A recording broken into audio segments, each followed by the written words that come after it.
On March 19, 2011, a multi-state coalition began a military intervention in Libya to implement United Nations Security Council Resolution 1973. The United Nations intent and voting was to have an immediate ceasefire in Libya, including an end to the current attacks against civilians, which it said might constitute crimes against humanity. Imposing a ban on all flights in the country's airspace a no-fly zone and tightened sanctions on the Qadhafi regime and its supporters. The resolution was taken in response to events during the Libyan Civil War, and military operations began, with American and British naval forces firing over 110 Tomahawk cruise missiles, the French Air Force, British Royal Air Force, and Royal Canadian Air Force undertaking sorties across Libya and a naval blockade by coalition forces. Airstrikes against Libyan Army tanks and vehicles by French jets were since confirmed. The official names for the interventions by the coalition members are Operation Harmattan by France, Operation Ellamy by the United Kingdom, Operation Mobile for the Canadian participation, and Operation Odyssey Dawn for the United States. From the beginning of the intervention, the initial coalition of Belgium, Canada, Denmark, France, Italy, Norway, Qatar, Spain, UK and US expanded to 19 states, with newer states mostly enforcing the no-fly zone and naval blockade or providing military logistical assistance. The effort was initially largely led by France and the United Kingdom, with command shared with the United States. NATO took control of the arms embargo on March 23, named Operation Unified Protector. An attempt to unify the military command of the air campaign, first failed over objections by the French, German, and Turkish governments. On March 24, NATO agreed to take control of the no-fly zone, while command of targeting ground units remains with coalition forces. The handover occurred on March 31, 2011 at 6 o'clock UTC. NATO flew 26,500 sorties since it took charge of the Libya mission on March 31, 2011. Fighting in Libya ended in late October following the death of Muammar Gaddafi, and NATO stated it would end operations over Libya on October 31, 2011. Libya's new government requested that its mission be extended to the end of the year, but on October 27, the Security Council voted to end NATO's mandate for military action on October 31. Proposal for the no-fly zone. Both Libyan officials and international states and organizations called for a no-fly zone over Libya in light of allegations that Muammar Gaddafi's military had conducted airstrikes against Libyan rebels in the Libyan Civil War. Chronology: February 21, 2011, Libyan Deputy Permanent Representative to the UN Ibrahim Dawbashi called on the UN to impose a no-fly zone on all Tripoli to cut off all supplies of arms and mercenaries to the regime. February 23, 2011, French President Nicolas Sarkozy pushed for the European Union to pass sanctions against Gaddafi and demand he stop attacks against civilians. February 25, 2011, Sarkozy said Gaddafi must go. February 26, 2011, United Nations Security Council Resolution 1970 was passed unanimously, referring the Libyan government to the International Criminal Court for gross human rights violations. It imposed an arms embargo on the country and a travel ban and assets freeze on the family of Muammar al-Qadhafi and certain government officials. February 28, 2011, British Prime Minister David Cameron proposed the idea of a no-fly zone to prevent Gaddafi from airlifting mercenaries, and using his military aeroplanes and armoured helicopters against civilians. March 1, 2011, the U.S. Senate unanimously passes non-binding Senate Resolution S-Res. 85 urging the United Nations Security Council to impose a Libyan no-fly zone and encouraging Gaddafi to step down.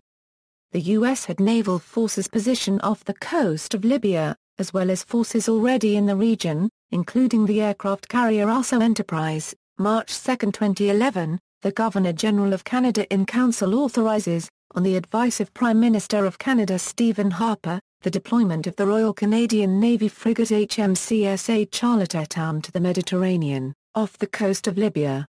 Canadian National Defence Minister Peter Mackay stated that, are there for all inevitabilities. And NATO is looking at this as well. This is taken as a precautionary and staged measure. March 7, 2011, U.S. Ambassador to NATO Ivo Daalder announced that NATO decided to step up surveillance missions of E-3AWACS aircraft to 24 hours a day. On the same day, it was reported that an anonymous UN diplomat confirmed to Agence France-Presse that France and Britain were drawing up a resolution on the no-fly zone that would be considered by the UN Security Council during the same week. The Gulf Cooperation Council also on that day called upon the UN Security Council to take all necessary measures to protect civilians, including enforcing a no-fly zone over Libya.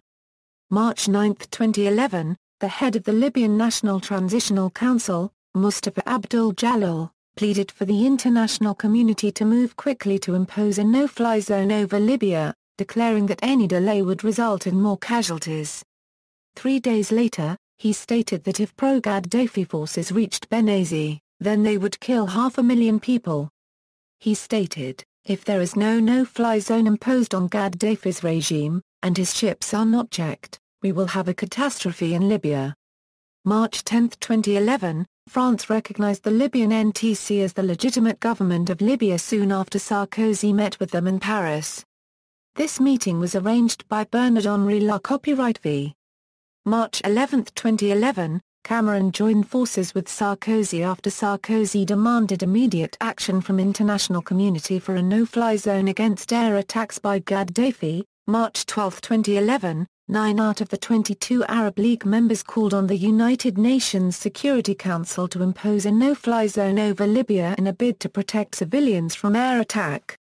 The Arab League's request was announced by Omani Foreign Minister Yusuf bin Alawi bin Abdullah, who stated that all member states present at the meeting agreed with the proposal. On March 12, thousands of Libyan women marched in the streets of the rebel-held town of Benghazi, calling for the imposition of a no-fly zone over Libya. March 14, 2011, in Paris at the Émile Copyright Palace, before the summit with the G8 Minister for Foreign Affairs, Sarkozy, who is also the president of the G8, along with French Foreign Minister Alain Juppé Copyright met with U.S. Secretary of State Hillary Clinton and impressed her upon to push for intervention in Libya. March 15, 2011, a resolution for a no-fly zone was proposed by Nawaf Salam, Lebanon's ambassador to the UN. The resolution was immediately backed by France and the United Kingdom. March 17, 2011, the UN Security Council, acting under the authority of Chapter 7 of the UN Charter, approved a no-fly zone by a vote of 10 in favor, 0 against, and 5 abstentions, via United Nations Security Council Resolution 1973. The 5 abstentions were Brazil, Russia, India, China, and Germany. Less than 24 hours later, Libya announced that it would halt all military operations in response to the UN Security Council resolution. March 18, 2011, the Libyan Foreign Minister, Moussa Kassa, said that he had declared a ceasefire, attributing the UN resolution. However, artillery shelling on Misrata and Odeibeh continued, and government soldiers continued approaching Benghazi. Government troops and tanks entered the city on March 19. Artillery and mortars were also fired into the city.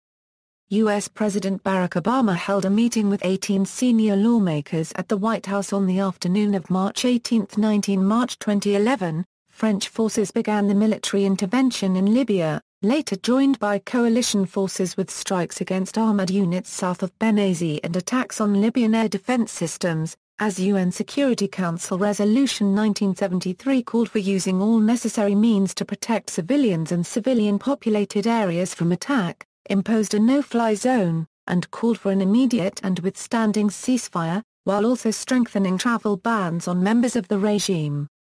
Arms embargoes, and asset freezes. March 21, 2011, Obama sent a letter to the Speaker of the House of Representatives and the President pro tempore of the Senate. March 24, 2011, in telephone negotiations, French Foreign Minister Alain Juppé Copyright agreed to let NATO take over all military operations on March 29 at the latest, allowing Turkey to veto strikes on Qadhafi ground forces from that point forward. Later reports stated that NATO would take over enforcement of the no-fly zone and the arms embargo, but discussions were still underway about whether NATO would take over the protection of civilians mission. Turkey reportedly wanted the power to veto airstrikes, while France wanted to prevent Turkey from having such a veto. March 25, 2011, NATO Allied Joint Force Command in Naples took command of the no-fly zone over Libya and combined it with the ongoing arms embargo operation under the name Operation Unified Protector. March 28, 2011, Obama addressed the American people on Libya. Enforcement.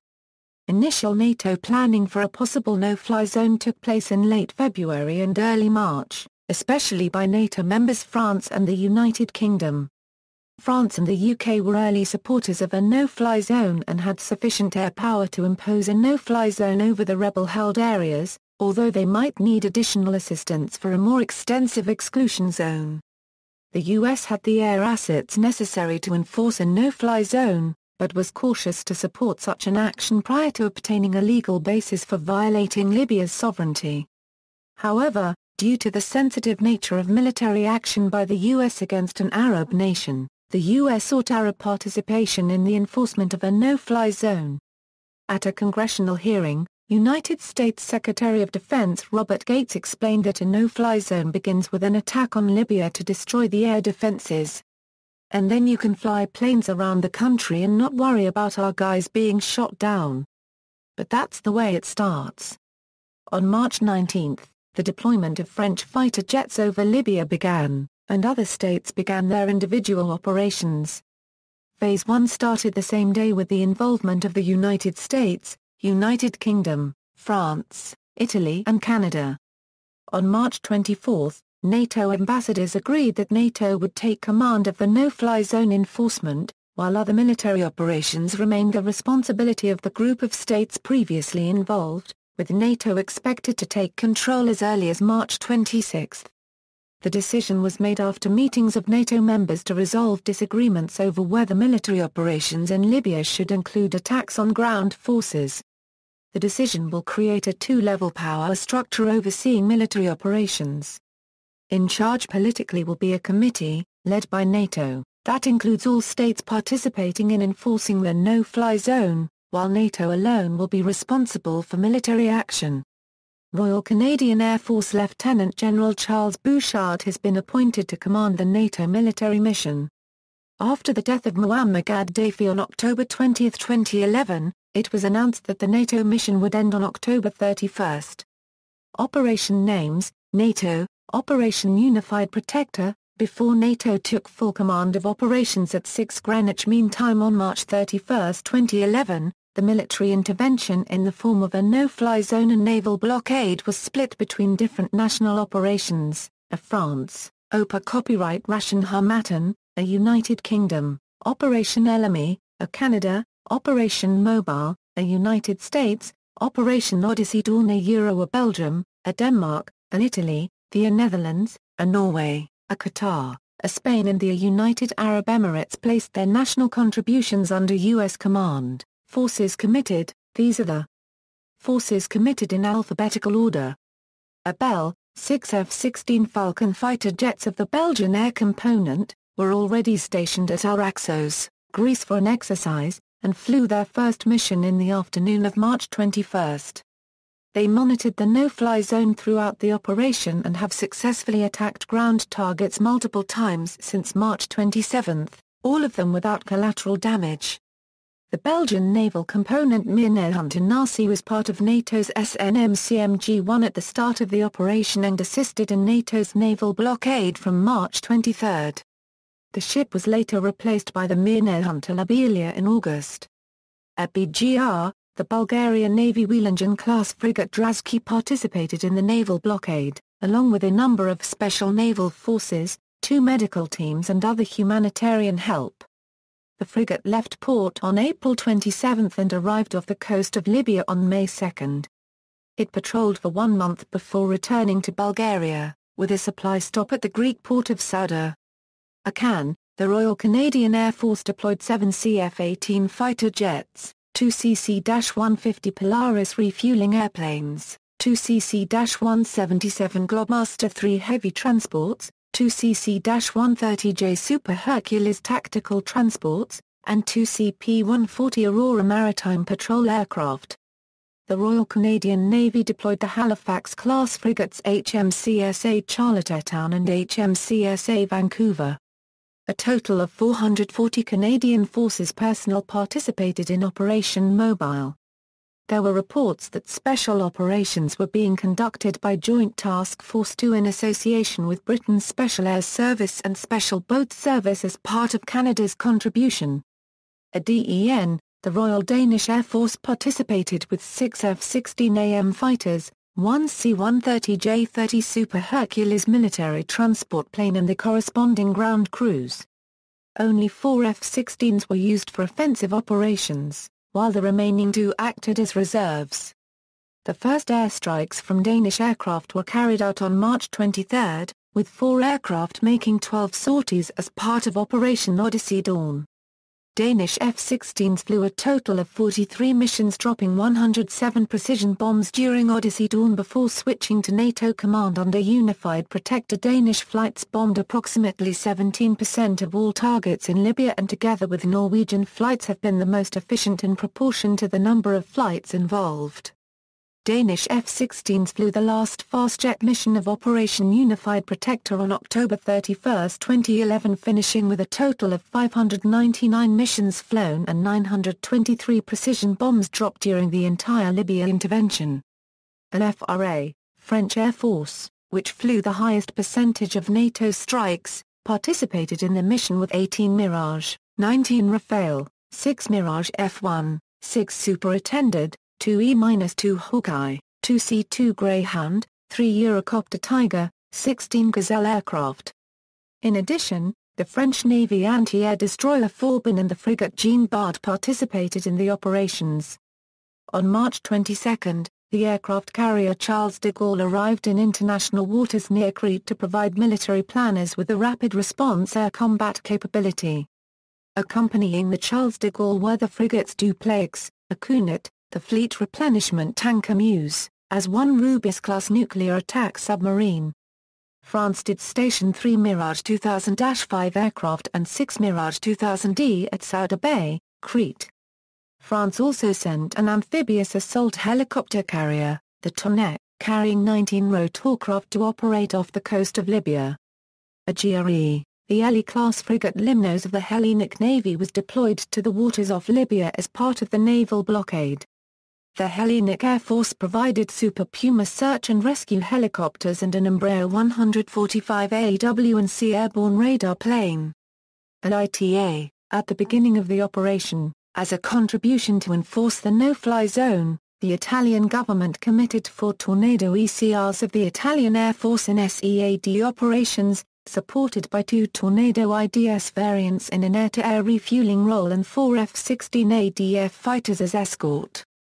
After the transfer of authority to NATO and the decision to participate in strike air-ground operations, the Italian government increased the Italian contribution by adding 4 Italian Navy Avenue 8B+, 4 Italian Air Force Eurofighters, 4 Tornado IDSs under NATO command.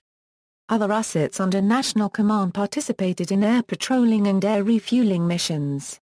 As of March 24, the Italian Navy was engaged in Operation Unified Protector with the light aircraft carrier Giuseppe Garibaldi, the Mistral-class frigate Libixio and the auxiliary ship Etna. Additionally, the Orizzonte-class destroyer Andrea Doria and Mistral-class frigate Euro were patrolling off the Sicilian coast in an air defense role.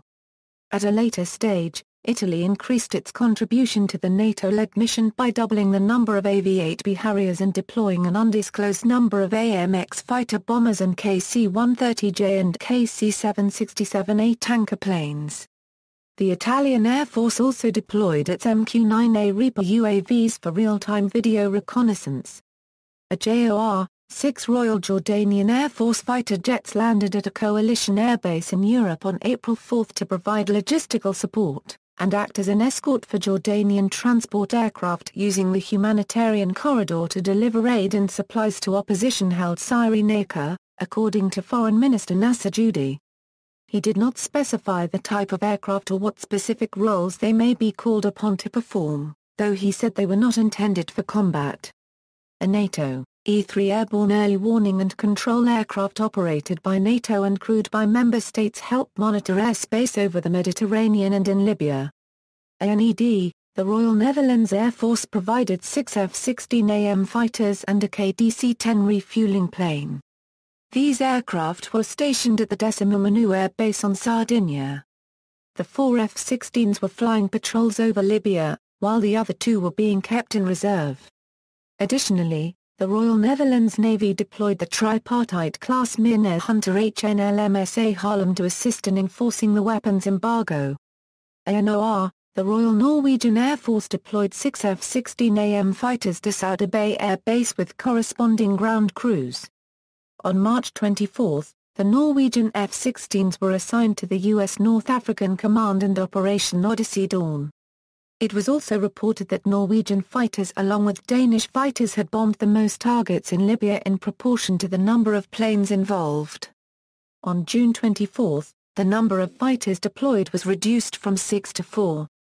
The Norwegian participation in the military efforts against the Libyan government came to an end in late July 2011, by which time Norwegian aircraft had dropped 588 bombs and carried out 615 of the 64-93 NATO missions between March 31 and August 1. 75% of the missions performed by the Royal Norwegian Air Force were so-called SCAR missions. U.S. military sources has confirmed that on the night of April 25, it was 2 F-16 from the Royal Norwegian Air Force who bombed the residence of Qadhafi inside Tripoli.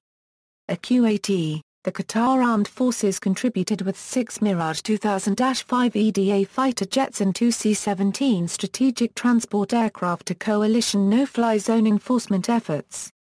The Qatari aircraft were stationed in Crete. At later stages in the operation, Qatari special forces had been assisting in operations, including the training of the Tripoli Brigade. AROM. The Romanian naval forces participated in the naval blockade with the frigate Regil Ferdinand. AESP, the Spanish armed forces participated with 6 F-18 fighters, 2 Boeing 707-331B, KC, tanker aircraft, the ALV de Baza N-class frigate Mar copyright Des Noa +or- is, the submarine Tramontana and 2 CN-235 MPA maritime surveillance plane. Spain participated in air control and maritime surveillance missions to prevent the inflow of arms to the Libyan regime. Spain also made available to NATO the Spanish air base at Rota. SWE, the Royal Swedish Air Force committed 8 JAS-39 Gripen jets for the International Air Campaign after being asked by NATO to take part in the operations on March 28. Sweden also sent a Saab 340 AW&C for airborne early warning and control and a C-130 Hercules for aerial refueling. Sweden was the only country neither a member of NATO nor the Arab League to participate in the no-fly zone. At TUR, the Turkish Navy participated with 5 ships and 1 submarine in the NATO-led naval blockade to enforce the arms embargo. It also provided 6 F-16 Fighting Falcon jets for aerial operations. On March 24, Turkey's parliament approved Turkish participation in military operations in Libya, including enforcing the no-fly zone in Libya. A UAE, on March 24, the United Arab Emirates Air Force sent 6 F-16 Fighting Falcon and 6 Mirage 2000 fighter jets to join the mission. The planes were based at the Italian Decima Manu Air Base on Sardinia. A UK, the United Kingdom deployed the Royal Navy frigates HMSA Westminster and HMSA Cumberland, nuclear attack submarines HMSA Triumph and HMSA Turbulent, the destroyer HMSA Liverpool and the mine countermeasure vessel HMSA Brock Lisby. The Royal Air Force participated with 16 Tornado and 10 Typhoon fighters operating initially from Great Britain, but later forward deployed to the Italian base at Gioia del Colle. Nimrod R-1 and Sentinel R-1 surveillance aircraft were forward deployed to RAF Ikrotiri in support of the action. In addition, the RAF deployed a number of other support aircraft such as the Sentry AEW-1 AWACS aircraft and VC-10 air-to-air refueling tankers. According to anonymous sources, members of the SAS, SBS and Special Reconnaissance Regiment helped to coordinate the airstrikes on the ground in Libya.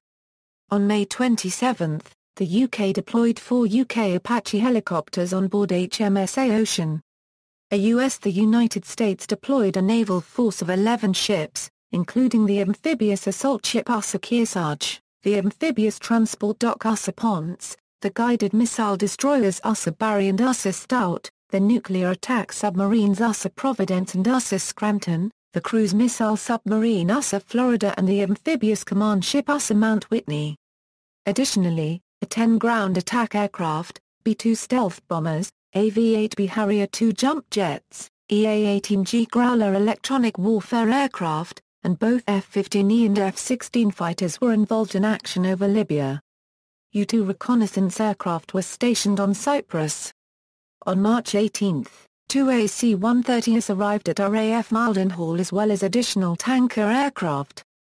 On March 2, 24 E-8 CS operated from Naval Station Rota, Spain, which indicated an increase of ground attacks. An undisclosed number of CIA operatives were said to be in Libya to gather intelligence for airstrikes and make contacts with rebels. The U.S. also used MQ-1 Predator UAVs to strike targets in Libya on April 23.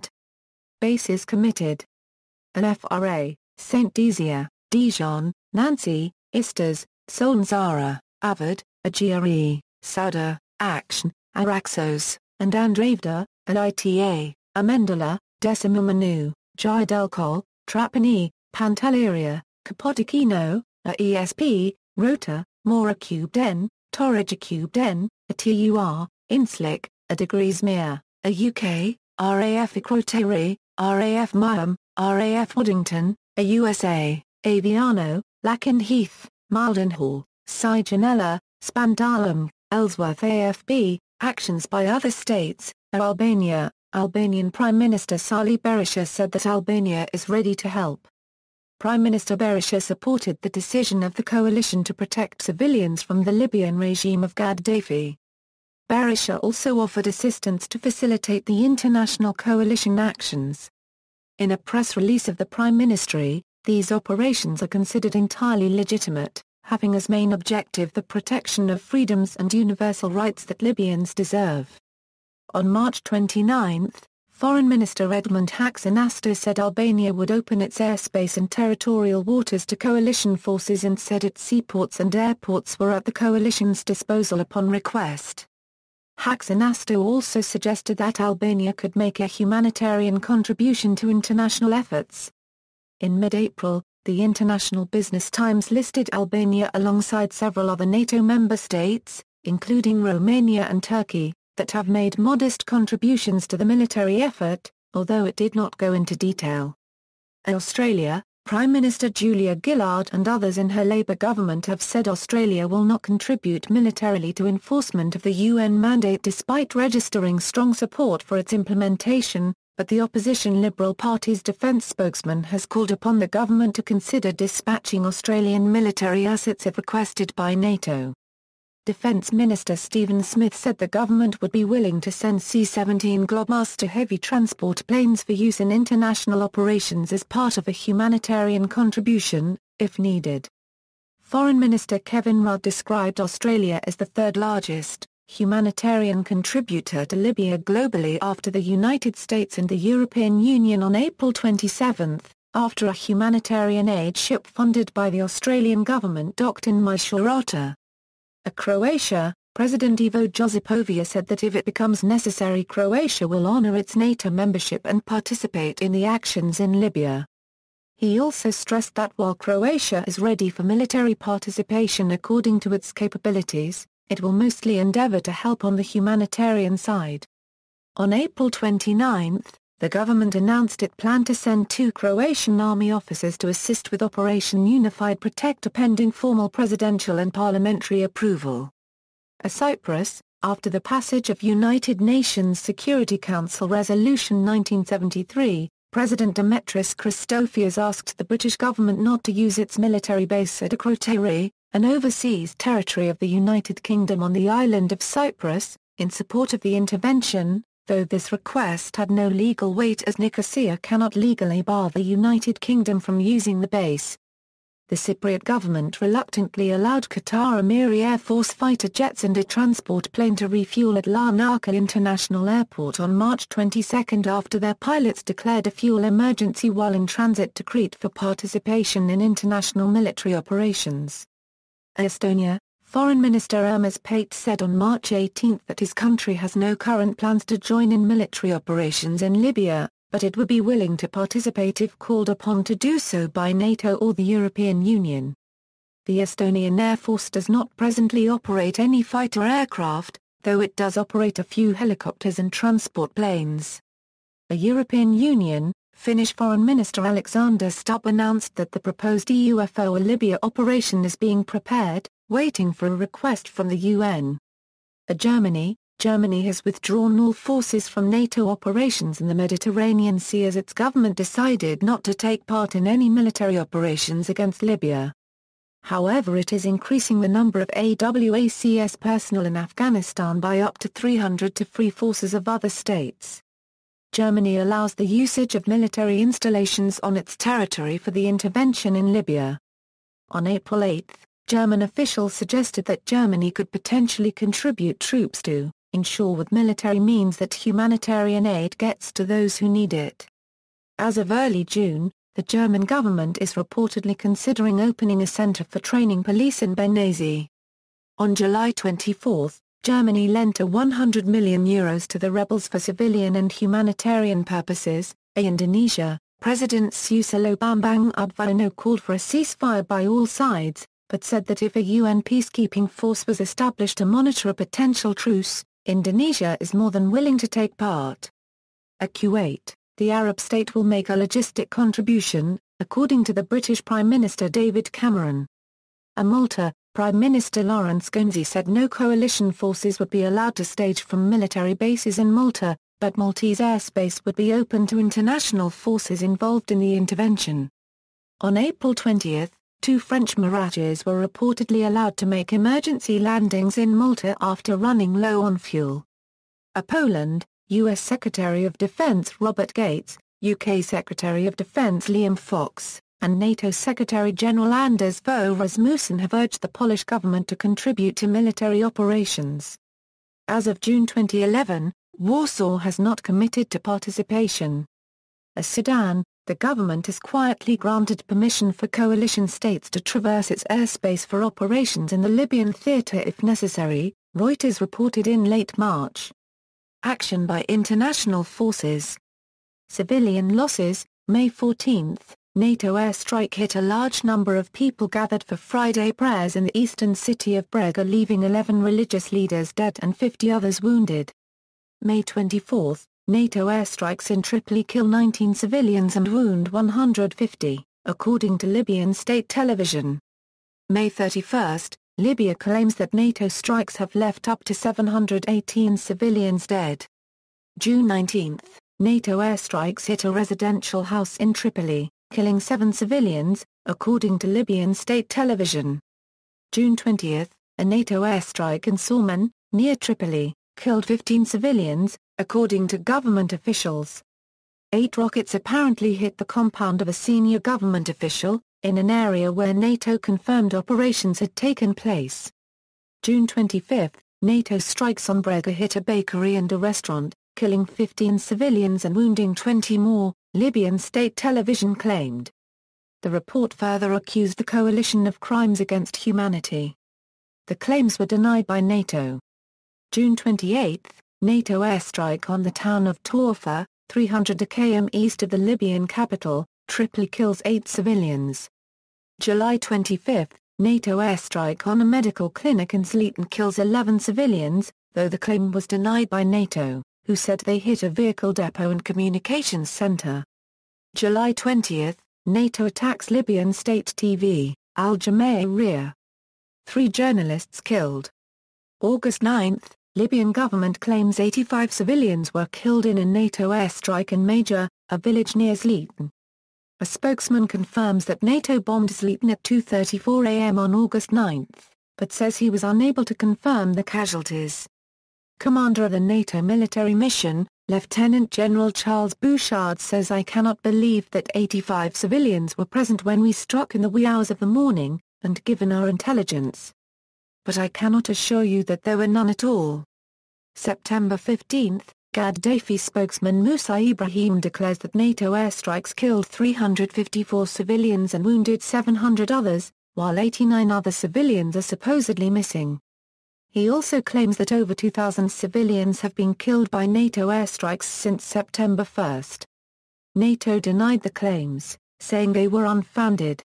March 2, 2012, United Nations Human Rights Council released their report about the aftermath of the Libyan Civil War, concluding that in total 60 civilians were killed and 55 wounded by the NATO air campaign. Military losses on the coalition side. March 22, one USAF F-15E flying from Aviano crashed in Boumarim, northwest of Benghazi. The pilot was rescued alive by U.S. Marines from the 26th Marine Expeditionary Unit based on the Usa Kearsarge. The weapons systems officer evaded hostile forces and was subsequently repatriated by undisclosed forces. The aircraft crashed due to a mechanical failure. The rescue operation involved two Bell Boeing V-22 Osprey aircraft, two Sikorsky CH-53C Stallion helicopters, and two McDonnell Douglas Avenue 8B Harrier II aircraft, all launched from the USS Kearsarge. The operation involved the Harriers dropping 227 AKG bombs and strafing the area around the crash site before an Osprey recovered at least one of the downed aircraft's crew, injuring 6 local civilians in the process. April 27, an F-16 from the United Arab Emirates Air Force crashed at Naval Air Station Sigonella at about 11:35 local time. The pilot ejected safely. The aircraft was confirmed to be from the UAE by the country's General Command of the Armed Forces, and had been arriving from Sardinia when it crashed. June 21, an unmanned U.S. Navy MQ-8 Fire Scout went down over Libya, possibly due to enemy fire. NATO confirmed that they lost radar contact with the unmanned helicopter as it was performing an intelligence and reconnaissance mission near Zliten. NATO began investigating the crash shortly after it occurred. On August 5, it was announced that the investigation had concluded that the cause of the crash was probably enemy fire. With operator or mechanical failure ruled out and the inability of investigators to access the crash site, the logical conclusion was that the aircraft had been shot down. July 20, a British airman was killed in a traffic accident in Italy while part of a logistical convoy transferring supplies from the UK to NATO bases in the south of Italy, from which airstrikes were being conducted against Libya. Reaction. Since the start of the campaign, there have been allegations of violating the limits imposed upon the intervention by Resolution 1973 and by U.S. law. At the end of May 2011, Western troops were captured on film in Libya, despite Resolution 1973 specifically forbidding a foreign occupation force of any form on any part of Libyan territory. In the article, however, it reports that armed Westerners but not Western troops were on the ground. On June 10, U.S. Secretary of Defense Robert Gates criticized some of the NATO member nations for their efforts, or lack thereof, to participate in the intervention in Libya. Gates singled out Germany, Poland, Spain, Turkey, and the Netherlands for criticism. He praised Canada, Norway and Denmark, saying that although those 3 countries had only provided 12% of the aircraft to the operation, their aircraft had conducted 1/3 of the strikes. On August 9, the head of UNESCO, Irina Bokova, deplored a NATO strike on Libyan state TV, Al Jazeera, that killed 3 journalists and wounded others. Bokova declared the media outlets should not be the target of military activities. On August 11, after the NATO airstrike on Major that allegedly killed 85 civilians, UN Secretary-General Ban Ki-moon called on all sides to do as much as possible to avoid killing innocent people. Responsibility to protect. The military intervention in Libya has been cited by the Council on Foreign Relations as an example of the responsibility to protect policy adopted by the UN at the 2005 World Summit. According to Gareth Evans, international military intervention in Libya is not about bombing for democracy or Muammar Gaddafi's head. Legally, morally, politically, and militarily it has only one justification: protecting the country's people. However, the Council also noted that the policy had been used only in Libya, and not in countries such as Qadhafi, undergoing a political crisis at the time, or in response to protests in Yemen. A CFR expert, Stuart Patrick, said that there is bound to be selectivity and inconsistency in the application of the responsibility to protect norm given the complexity of national interests at stake in the calculations of other major powers involved in these situations. In January 2012, the Arab Organization for Human Rights, Palestinian Center for Human Rights and the International Legal Assistance Consortium published a report describing alleged human rights violations and accusing NATO of war crimes. Criticism: some critics of Western military interdiction suggested that resources are not democratic or humanitarian concerns were the real impetus for the intervention, among them a journalist of London Arab nationalist newspaper Al-Quds Al-Arabi, the Russian TV network RT, and the leaders of Venezuela and Zimbabwe, Hugo Chavez and Robert Mugabe. Qaddafi's Libya, despite its relatively small population, was known to possess vast resources, particularly in the form of oil reserves and financial capital. Libya is a member of OPEC and one of the world's largest oil producers. It was producing roughly 1.6 million barrels a day before the war, nearly 70% of them through the state-owned National Oil Corporation. Additionally, the country's sovereign wealth fund, the Libyan Investment Authority, was the largest such fund in the world, controlling assets worth approximately $56 billion, including over 100 tons of gold reserves in the Central Bank of Libya. Accusations of imperialism on the part of NATO and the West were voiced by many leaders of states that had traditionally aligned themselves with the communist bloc and subsequently Russia, including Iran's Supreme Leader Ayatollah Khamenei, Venezuelan President Hugo Chavez, and President of Zimbabwe Robert Mugabe, as well as the governments of Raul Castro in Cuba, Daniel Ortega in Nicaragua, Kim Jong-il in North Korea, Hifikepunye Pohamba in Namibia, and others. Qaddafi himself referred to the intervention as a colonial crusade, capable of unleashing a full-scale war, a sentiment that was echoed by Russian Prime Minister Vladimir Putin. UNSC Resolution 1973, is defective and flawed. It allows everything. It resembles medieval calls for crusades. President Hu Jintao of the People's Republic of China said, "Dialogue and other peaceful means are the ultimate solutions to problems," and added, "If military action brings disaster to civilians and causes a humanitarian crisis, then it runs counter to the purpose of the UN resolution." Indian Prime Minister Manmohan Singh was critical of the intervention as well, rebuking the coalition in a speech at the UN in September 2011. Italian Prime Minister Silvio Berlusconi, despite the substantial role his country played in the NATO mission, also spoke out against getting involved. "I had my hands tied by the vote of the parliament of my country. But I was against and I am against this intervention which will end in a way that no one knows," and added this wasn't a popular uprising because Qaddafi was loved by his people, as I was able to see when I went to Libya. Russia's Foreign Broadcasting Service, RT, has postulated that NATO intervention may have been motivated by Qaddafi's attempts to establish a unified federation of African states that would use the gold dinar as its currency and demand that foreign importers of African oil pay in gold. Despite its stated opposition to NATO intervention, Russia abstained from voting on Resolution 1973 instead of exercising its veto power as a permanent member of the Security Council. Four other powerful nations also abstained from the vote: India, China, Germany, and Brazil. But of that group only China has the same veto power. Moreover, criticisms have been made on the way the operation was led. According to Michael Cometer and Stephen Wright, the outcome of the Libyan intervention was reached by default rather than by design. It appears that there was an important lack of consistent political guidance caused particularly by the vagueness of the UN mandate and the ambiguous consensus among the NATO-led coalition. This lack of clear political guidance was translated into an incoherent military planning on the operational level.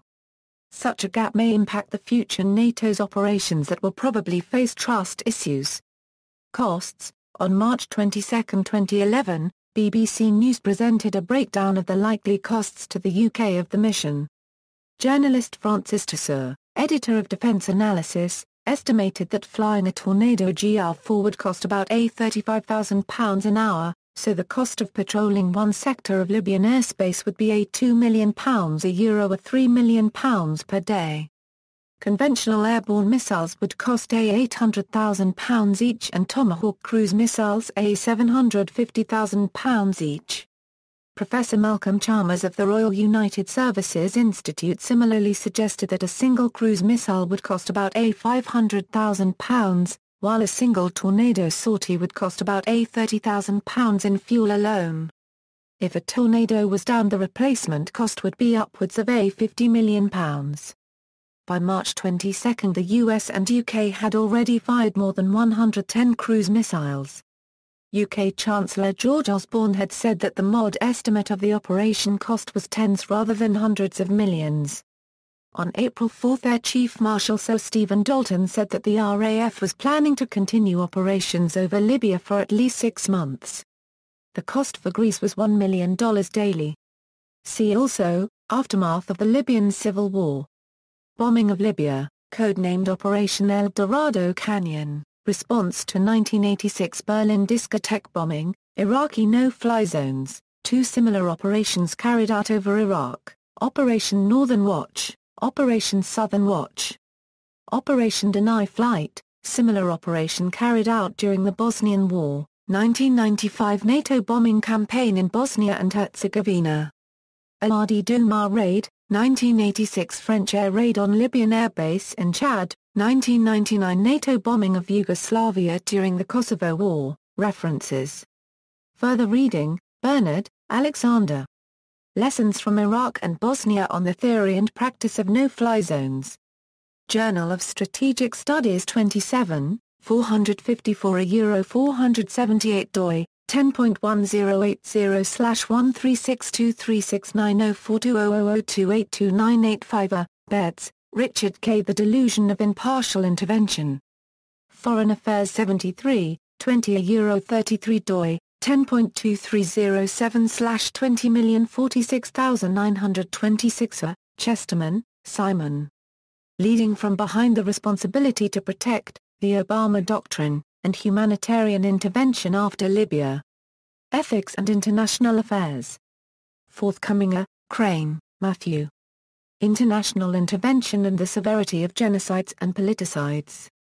International Studies Quarterly 49, 363 388 doi, 10.1111 per Joule 1468-2478.2005.00369 Larson, Henrik Buess and Lindboe.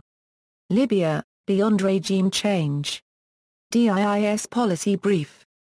October 2011. External links, media related to 2011 military intervention in Libya at Wikimedia Commons, Libya, Allied military assets and initial attack sites. The Guardian. March 21, 2011, interactive map, Shulov, Martin. Dehgan, Saeed Kamali. Marsh, Catherine.